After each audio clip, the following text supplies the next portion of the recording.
Hi, class. So for this lecture, we are going to look at virtual ethics, the experience machine, and artificial intelligence. And so when we examine these interconnected concepts, our aim is to understand the moral implications that surround our pursuit of happiness, the role of human virtues, and the intricate relationship between human beings and machines. And so in this lecture, we're going to investigate those topics under the lens of virtue ethics and basically virtue ethics. It's just a framework for ethical decision making, and it's especially important in the face of technological advancements. All right, so virtual ethics. Virtual ethics primarily concerned with the development, cultivation of virtuous character traits within individuals, focusing on their moral judgment and actions. This ethical framework dates back to Plato and asserts that ethical behavior results from the practice of virtues such as courage, honesty, justice, and temperance, excuse me. The same thing though. All right, and so the experience machine, it proposes a challenge to virtual ethics, and the experiment machine was developed by Robert Nozick's thought experiment. So the experience machine questions whether maximizing pleasure and subjective experience can be equated to a virtuous life. Now, Nozak argues that the value of genuine experiences, personal growth, and moral agency cannot be replaced by a simulated reality within the machine. So, very interesting to think about when it seems like we have so much more of a simulated reality now that we live in with the development of technology and things like the internet and the World Wide Web and now social media. And even in psychology, we explore a lot about how this technology is just, affecting us, not just our human behavior, because, an example would be it seems very easy to people to get on platform like Facebook and just argue with each other. And, there's no true discourse there. It's just people stating something and then, refusing to be logical and reasonable. And of course, with philosophy, we're always trying to find the most logical and reasonable way to go about acting and engaging others. All right. So basically, when it comes to virtual ethics and artificial intelligence, we have to think about as the field of AI progresses, engaging with virtual ethics becomes increasingly relevant. AI raises profound ethical dilemmas regarding the impact of autonomous systems on human virtues and their potential to reshape human society.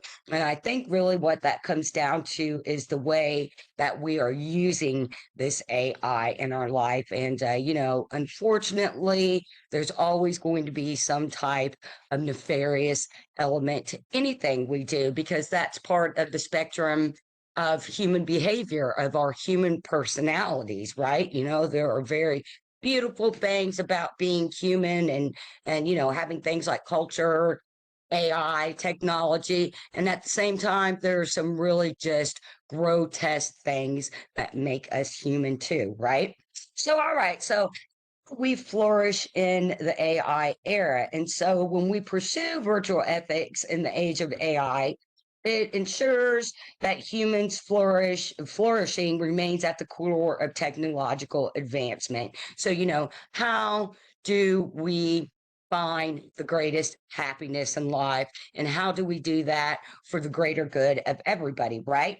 So the development and deployment of AI should prioritize the promotion of human virtues such as compassion, empathy, and integrity. And, therefore, that's going to enhance our capacity for ethical decision making. And I do see how AI can help us in those endeavors. But once again, a lot of it goes back to these ideas of intent and manipulation. How is AI being used to help us flourish? How is AI being used to help us, develop and promote these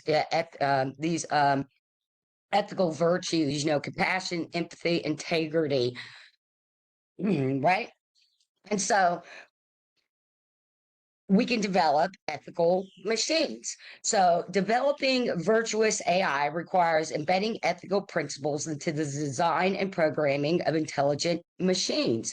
This approach advocates for AI systems that exhibit virtues such as fairness, transparency, and respect for human rights. So, it makes me think of that old movie with Will Smith. What was it? I think it's called I, Robot. And I don't know if you guys have ever seen that movie, but basically, I think it was Isaac Asimov, I believe is how you say his name, but it was like the three rules that the robots had to follow through, and it's like not, and basically they all came down to not causing harm to humans, but we see there's a line that gets drawn there because it's kind of like the robots start developing their own personalities and sense of ethics and start to kind of prioritize their happiness above the human. So interesting movie, and it's very interesting because I think that movie came out in like the 90s, and it's a little